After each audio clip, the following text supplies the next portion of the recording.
ग्रामपंचायत अंबप येथे झालेल्या विशेष ग्रामसभेमध्ये मुख्यमंत्री समृद्ध पंचायत राज अभियान अंतर्गत महाराष्ट्र शासनाच्या धोरणात्मक निर्णयानुसार ग्रामपंचायतकडून फक्त निवासी घराचा 1 एप्रिल 2025 पूर्वीच्या एकूण थकबाकी रकमेवर 50% सवलत राहील। सोबत 2025-26 ची संपूर्ण कराची रक्कम एक रकमी भरावी लागेल।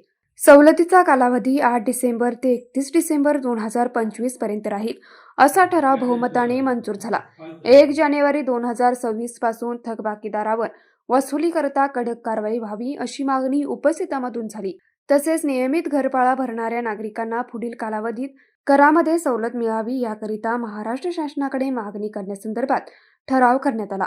सभेच्या अध्यक्षस्थानी लोकनियुक्त सरपंच दीप्ती विकासराव माने होत्या। विशेष ग्रामसभेसाठी उपसरपंच आशिफ अबुबकर मुल्ला, ग्रामपंचायत अधिकारी संतोष कांबळे, तंटामुक्ती अध्यक्ष संतोष उंडे, पोलीस पाटील पंढरीनाथ गायकवाड, ग्रामपंचायत सदस्य माणिक दाभाडे, अजित माने, संदीप पाटील, रेखा गायकवाड, सरिता कांबळे, ज्योती माने, संगीता जाधव, सारिका हिरवे, जयश्री शिंदे, माजी सरपंच, उपसरपंच, विविध संस्थांचे पदाधिकारी आणि नागरिक मोठ्या संख्येने उपस्थित होते।